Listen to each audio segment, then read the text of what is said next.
Astro your life ചാനലിലേക്ക് ഏവർക്കും സ്വാഗതം. ഇന്നത്തെ എപ്പിസോഡിൽ പറയാൻ പോകുന്നത് 2024 ഒക്ടോബർ മുതൽ ഉയർച്ചയിലേക്ക് നയിക്കുന്ന നക്ഷത്രങ്ങളാണ്. പൂയം, അനിഴം, ആയില്യം, തൃക്കേട്ട, ചോതി എന്നീ നക്ഷത്രങ്ങൾക്കാണ് 2024 ഒക്ടോബർ മുതൽ ഉന്നതി കൈവരാൻ പോകുന്നത്. ഈ നക്ഷത്രങ്ങൾ സകലവിധ സൗഭാഗ്യങ്ങളും സമ്പൽ സമൃദ്ധിയോടെ കഴിയാനുള്ള ഒരു സാധ്യതയാണ് കാണുന്നത്. അതിനു മുമ്പായി ഇനി എന്തൊക്കെയാണ് ആ നേട്ടങ്ങൾ എന്ന് പറയുന്നതിന് മുമ്പായി അതിൻ്റെ ആ നക്ഷത്രങ്ങളുടെ പൊതു സ്വഭാവങ്ങൾ പറയാൻ ആഗ്രഹിക്കുകയാണ്. പൂയം നക്ഷത്രത്തിൽ ജനിച്ചവർ ഗുരുഭക്തിയും അതുപോലെ തന്നെ അവരുടെ ആചാരങ്ങളെല്ലാം മുറുകെ പിടിക്കുന്നവരായിരിക്കും. ഈശ്വരവിശ്വാസവും അതുപോലെ തന്നെ ആത്മവിശ്വാസവും ഈ നക്ഷത്രക്കാർക്ക് ഉണ്ടായിരിക്കും. ഇവർ വളരെ സൽക്കാരപ്രിയരായിരിക്കും, കുടുംബസ്നേഹികളുമായിരിക്കും. പൂയം നക്ഷത്രക്കാർ ഹൃദയ ചഞ്ചലരായി കാണപ്പെടുന്നുണ്ട്. ജന്മനാൽ തന്നെ അല്പസ്വല്പം ആരോഗ്യക്കുറവുള്ള ഇക്കൂട്ടർ പൊതുവെ കോപിഷ്ഠരാണെങ്കിലും അത് കഴിഞ്ഞാൽ അവർക്ക് ആ എടുത്തു ചാടുന്ന സ്വഭാവം കഴിഞ്ഞാൽ അവർ വളരെ ശാന്തരായിട്ടാണ് കാണപ്പെടുന്നത്. ശാസ്ത്രം, സാഹിത്യം തുടങ്ങിയവയിൽ പാണ്ഡിത്യമുള്ളവരാണ് ഈ നാളുകാർ. അടുത്തതായി പറയാൻ പോകുന്നത് അനിഴം നക്ഷത്രക്കാരെ കുറിച്ചാണ്. എല്ലാ ശുഭകാര്യങ്ങൾക്കും ഉത്തമമായിട്ടുള്ള നക്ഷത്രമാണ് അനിഴം. ഈ നക്ഷത്രത്തിൽ ജനിക്കുന്നവർ കഠിനാധ്വാനികളായിരിക്കും, കർമ്മ നിരതരുമായിരിക്കും. ഏത് കഷ്ടപ്പെട്ട ജോലി ചെയ്യുന്നതിലും അനിഴം നക്ഷത്രക്കാർക്ക് മടിയില്ല. തങ്ങൾക്ക് തെറ്റുപറ്റിയാൽ അത് ഒരു വലിയ സംഭവം ഉണ്ടായതുപോലെ വിലപിക്കുകയും ആയതിൻ്റെ പേരിൽ സങ്കടപ്പെടുകയും ചെയ്യുന്നവരാണ് നക്ഷത്രത്തിൽ പിറന്നവർ. വൈരാഗ്യം മനസ്സിൽ കൊണ്ടു നടക്കുന്ന ഈ നക്ഷത്രക്കാർക്ക് മനസമാധാനവും അതുപോലെ തന്നെ സമ്പൽ സമൃദ്ധിയും വളരെ കുറവായിരിക്കും. സാമ്പത്തികമായി പലപ്പോഴും ബുദ്ധിമുട്ടുകൾ അനുഭവിക്കുന്ന നക്ഷത്രക്കാരായിരിക്കും.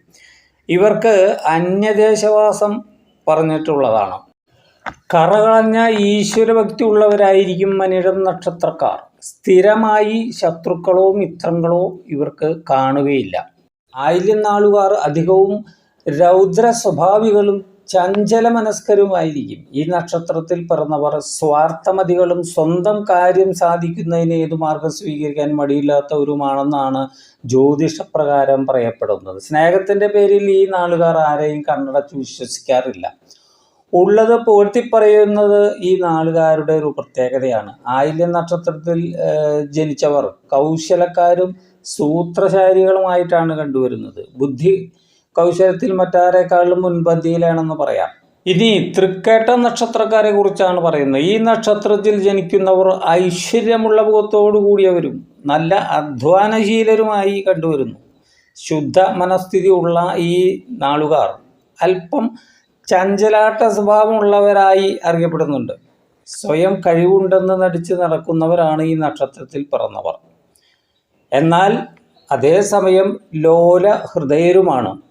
ക്ഷിപ്രകോപികളായ ഈ നാളുകാർ എല്ലാ കാര്യങ്ങളിലും പർവ്വതീകരിച്ച് പറയുന്ന സ്വഭാവക്കാരാണ്.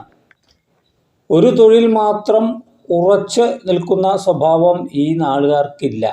സാങ്കേതിക രംഗത്തും കലാരംഗത്തും തൃക്കേട്ട നക്ഷത്രക്കാർ ശോഭിച്ചു വരുന്നതായി കണ്ടുവരുന്നുണ്ട്. അവസാനമായി പറയാൻ പോകുന്നത് ചോതി നക്ഷത്രത്തെക്കുറിച്ചാണ്. ഈ നക്ഷത്രത്തിൽ ജനിച്ചവർ പൊതുവെ സമാധാനശീലം ഉള്ളവരായി കാണുന്നു. എന്നാൽ ഈ നാളുകാർ വലിയ കർക്കശക്കാരും അച്ചടക്കനിഷ്ഠയുള്ളവരുമായിരിക്കും. എല്ലാ കാര്യങ്ങളെ പറ്റിയും സ്വതന്ത്രമായ കാഴ്ചപ്പാടും അഭിപ്രായവുമാണ് ഈ നക്ഷത്രത്തിൽ പിറന്നവർക്ക്. കാര്യങ്ങൾ മുഖം നോക്കാതെ വെട്ടിപ്പറയുന്നത് കൊണ്ട് ഇവർക്ക് ശത്രുക്കൾ ഏറെയാണ്. ഈ നക്ഷത്രത്തിൽ പിറന്നവർ കർമ്മകുശലതയും ബുദ്ധിമാന്മാരുമായിരിക്കുന്ന പറയാം.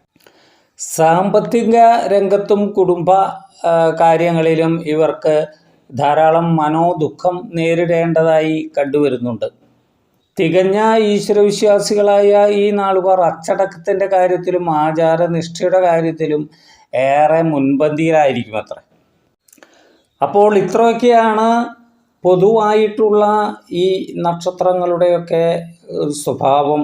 എന്നാൽ ഈ 2024 ഒക്ടോബർ മുതൽ ഇവർക്ക് ഉണ്ടാകാൻ പോകുന്ന നേട്ടങ്ങൾ പ്രധാനമായും മനസ്സുഖമാണ്. മനസ്സുഖം ഉണ്ടായാൽ തന്നെ ഏറെക്കുറെ എല്ലാം ആയി എന്നാണ് പറയുക. ഏറ്റവും വലിയ സുഖം വേണ്ടത് മനസ്സുഖമാണ്.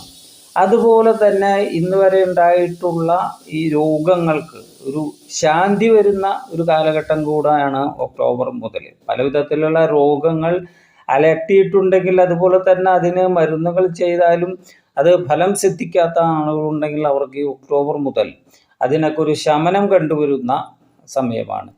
അതുപോലെ ധനലാഭം, പല വഴികളിൽ നിന്ന് ധനം ലഭിക്കുന്ന ഒരു അവസ്ഥ, അത് പൂർവികമായിട്ടുള്ള സ്വത്തായിക്കോട്ടെ, ലോട്ടറി പോലുള്ള കാര്യങ്ങളായിക്കോട്ടെ, പലരും ഒരു പക്ഷെ കടം വാങ്ങിച്ചിട്ട് തിരികെ തരാതിരിക്കുന്ന ഒരു സംഗതി ആയിക്കോട്ടെ, അതൊക്കെ ധനം കൈവശം വന്നു ചേരുന്ന ഒരു സമയം കൂടിയാണ്. അതുപോലെ കുടുംബത്തിൽ വിവാഹം തുടങ്ങി എന്തെല്ലാം മംഗളകർമ്മങ്ങളുണ്ടോ അതൊക്കെ നടക്കാൻ സാധ്യതയുള്ള ഒരു സമയം കൂടിയാണ്. വിദ്യാർത്ഥികളെ സംബന്ധിച്ച് ഉന്നത വിദ്യാഭ്യാസവും അന്യദേശത്ത് പോയി ഉന്നത പഠനവും പഠനത്തോടൊപ്പം ജോലിയും ഒക്കെ ചെയ്യാനുള്ള ഒരു സാധ്യതയുള്ള സമയമാണ്.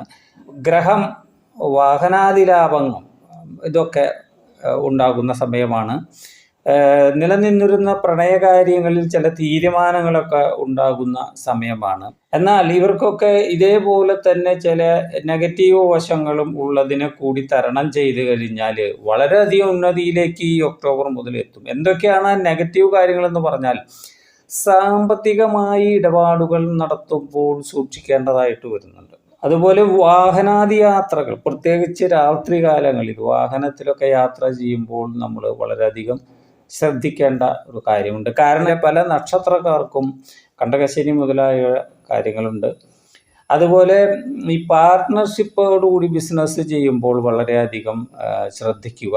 ആവുന്നതും ഒറ്റയ്ക്ക് ബിസിനസ് ചെയ്യാൻ ശ്രമിക്കുക. ചെറിയ ചെറിയ രോഗങ്ങളൊക്കെ വരുമ്പോൾ അത് അവഗണിക്കാതിരിക്കുക. ഉടൻ തന്നെ ഡോക്ടറെ കണ്ട് മരുന്നും ചികിത്സയും ചെയ്യുക. ഇനി നിലവിലുള്ള ദോഷങ്ങൾക്ക് പരിഹാരങ്ങൾ എന്തൊക്കെയാണെന്ന് വെച്ചാൽ, നവഗ്രഹ ക്ഷേത്രത്തിൽ വഴിപാടുകൾ നടത്തുക. അതുപോലെ തന്നെ ആയില്യപൂജ, പ്രത്യേകിച്ച് കന്നി തുലാം മാസങ്ങളിൽ ആയില്യപൂജ നടത്തുന്നത് വളരെ ഉത്തമമാണ്.